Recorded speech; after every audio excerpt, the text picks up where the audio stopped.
5 লক্ষ কণ্ঠে গীতা পাঠের পর এবার 1 লক্ষ কণ্ঠে কোরআন পাঠ। 1 লক্ষ কণ্ঠে কোরআন পাঠের ঘোষণা হুমায়ুন কবিরের। বিজেপি আজ নতুন করে হিন্দুত্ব করছে না। রাম মন্দিরের এজেন্ডা নিয়ে ক্ষমতায় এসেছে বিজেপি। বাংলা দখল করার জন্য এখন গীতা পাঠ করছে। আগামী দিনে মুসলিমদের নিয়ে কোরআন পাঠের আয়োজন করব। 1 লক্ষ কণ্ঠে কোরআন পাঠের ঘোষণা করলেন হুমায়ুন কবির।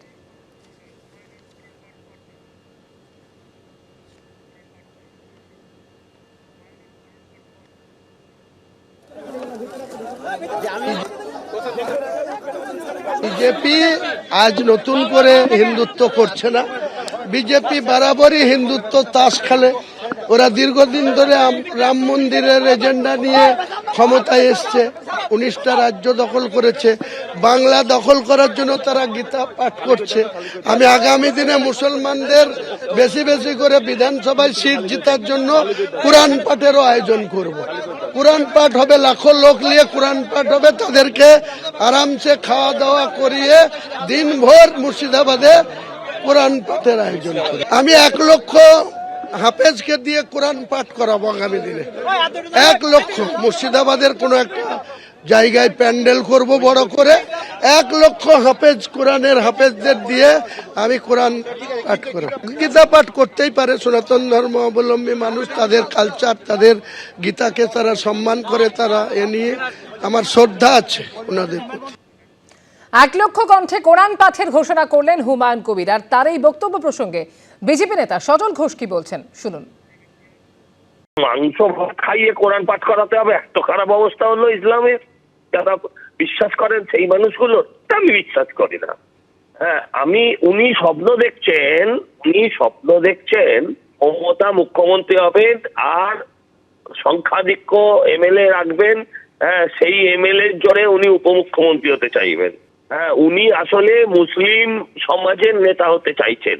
এই সমস্ত কিছুর পেছনে যিনি আছেন তার নাম মমতা ব্যানার্জি। হুমায়ুন কবিরের বাপ 14 পুরুষের এত টাকা নিয়ে, তো বাবরের ছেলে নয়। কালকে যত টাকা খরচা হয়েছে, টাকা কোত্থেকে এলো, সেই তদন্ত রাজ্য সরকার করুক।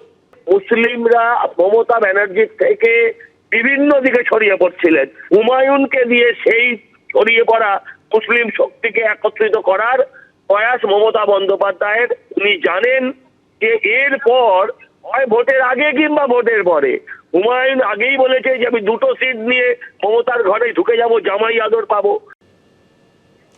গতকালই বাবরি মসজিদে শিলান্যাস করেছেন হুমায়ুন কবির এবং আজকে বাবরি মসজিদের প্রস্তাবিত স্থানে এলেন তৃণমূলের সাসপেন্ডেড নেতা এবং ভরতপুরের বিধায়ক।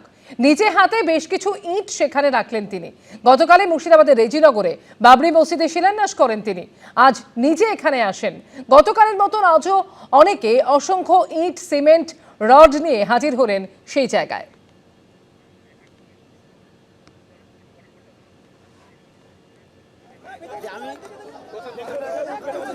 গোষ্ঠীদ্বন্দ্বে শেষ হবে তৃণমূল, ফের হুঙ্কার দিলেন হুমায়ুন কবির। ব্লক থেকে জেলা সব জায়গায় লড়াই লাগিয়ে রেখেছে তৃণমূল। আমার সঙ্গে যা গদ্দারি হয়েছে ফিরহাদ ও তৃণমূল তার জবাব পাবে। ফের হুঙ্কার দিলেন ভরতপুরের সাসপেন্ডেড তৃণমূল বিধায়ক হুমায়ুন কবির। তৃণমূল এই করেই শেষ হবে। তৃণমূলের যে অভ্যন্তরীণ লড়াই, বুথ থেকে অঞ্চল, ব্লক থেকে জেলা, রাজ্য, সব জায়গাতে লড়াই লাগিয়ে রেখেছে তৃণমূলের সর্বোচ্চ নেতারা। পাপের প্রায়শ্চিত্ত তাদেরকে করতেই হবে। আর আমার সঙ্গে যে গদ্দারি করেছে ববি হাকিম, তার জবাব ববি হাকিমও পাবে, তৃণমূল পার্টিও পাবে। হুমায়ুন কবির গতকালই তিনি বাবরি মসজিদের শিলান্যাস করেন এবং সেই জায়গায় আজকে ফের তিনি যান এবং তার গলায় ফের শোনা গেল হুঙ্কার, যেখানে তিনি বলছেন যে গোষ্ঠীদ্বন্দ্বেই শেষ হবে তৃণমূল। বাবরি মসজিদ টসজিদ কোনো বিষয় নয়, ওটা আছিলা মাত্র। উনি আসলে তৃণমূলকে টাইট দিতে চেয়েছিলেন, কারণ তৃণমূল রাজ্য নেতৃত্ব নাকি ওনার কথা মতো চলেনি। তাহলে ভাবুন, বাংলার সংখ্যালঘু সমাজের আবেগকে নিয়ে ছিনিমিনি খেলতে চেয়েছেন তিনি। তাকে কোনো সত্যিকারের স্থায়ী সংখ্যালঘু মানুষ তার উপর ভরসা করবে, বিশ্বাস করবে? 10 কোটি মানুষ মমতা বন্দ্যোপাধ্যায়ের পাশেই ছিলেন, আছেন এবং চতুর্থবার মমতাদির নেতৃত্বে, অভিষেকের সেনাপতিত্বে মামাটি মানুষের সরকার গঠিত হবে। শুধু তাই না, ওনার নিজের বিধানসভায় তৃণমূল আগের বারের থেকে ডাবল মার্জিন নিয়ে জয়যুক্ত হয়ে ফিরে আসবে। এবিপি আনন্দ, এগিয়ে থাকে, এগিয়ে রাখে।